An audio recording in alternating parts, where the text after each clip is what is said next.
Now using his passion to capture breathtaking, vivid portraits of breast cancer survivors that transcend mere imagery. Scarred, the journey of a warrior celebrates the extraordinary spirit of those who have faced the battle head on. Obi and Nakia join us with more. Thank you so much for being here. Good morning. Thank you for having us. Obi, we're so excited to share this book with people. Tell us how it all got started. I mean, you traveled the world for 4 years. Absolutely, absolutely. Actually, it started 4 years ago. I was in Arizona on a treacherous hike, and when I made it to this mountain where I was going to do a sunset and sunrise shot, I was just filled with gratitude, and I wanted to give back to a cause. So I remembered a friend of mine who had mentioned she had breast cancer 2 years prior to my trek.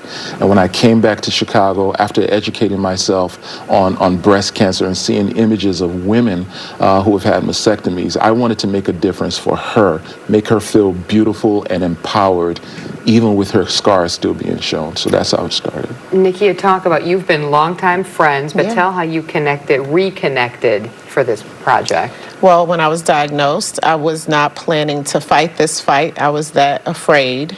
But when I did decide through my faith and prayer that I would fight this journey, I could see the other side. I could see the victory on the other side. So I knew that Obi did a previous exhibit.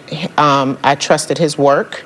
And I just said, I want to document my journey. It was really for me. It was supposed to be a private documentation of my journey, but now it's in the book, and I'm happy to participate in the project. Oh, wonderful. And we're looking at the stunning pictures from the book right now. What does it mean to you, Nakia, to see yourself and other women who have been through such a crazy period in your life captured in this way?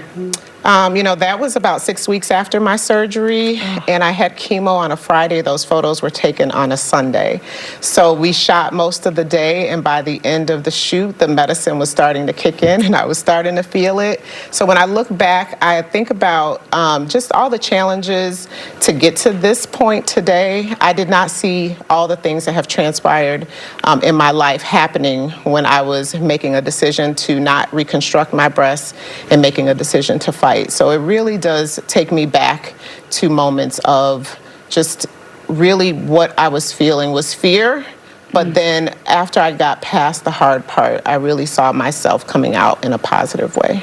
Obi, there are a lot of Chicago women featured in the book too, but women from all over the world. Talk about that connection and why that tie is so important. Yeah, I thought it was significantly important to branch out after I've educated myself on breast cancer and knowing that it has no respect for your race, color, creed, social status. And then learning that women across the world are facing the exact same thing, have different resources that we probably take for granted here in the States, even though our resources here are also limited. Right? So I wanted to branch out to showcase those women and have them tell their story from their viewpoint. And what I also saw was that everything was kind of similar. It's like everyone is driving down the same road, but having different experiences on that same road. Is part of it too that, you know, not every body is the same, and some bodies go through these insane experiences that you triumph over, and celebrating that they're different because they went through something? Yeah, definitely different, but some people still have anger. Yeah. From what they've experienced and how life today is. And then there's some people that find a triumph every other day. So it's almost about meeting everyone where they are. But this project specifically was, regardless of what side of the coin you are still beautiful and you're still empowered, and you're not to be discarded because you've had breast cancer or a mastectomy, in which I've learned from a lot of women. They've experienced that from family, friends, and loved ones. Nakia, what do you want to say to other women who are going to read this book, look through this book, and going on their own journey, perhaps? Yes, absolutely. I would say if you go through the book, you'll see many women found their own lumps in their breasts, as I did. So I think it's important to do those regular checks, pay attention to and listen to your body.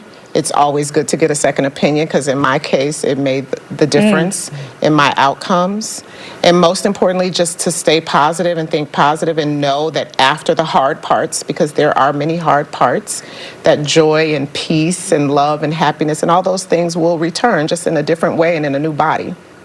And Nakia, how are you doing on your Yeah. journey? I'm very, very, very grateful, very blessed. I'm healthy, cancer-free, just completed year 3. I'm in hormone therapy, which is a part of the treatment. And I'm feeling good and just doing all the things everybody else is doing, trying to eat healthy, exercise, and just enjoy life and make memories with my loved ones.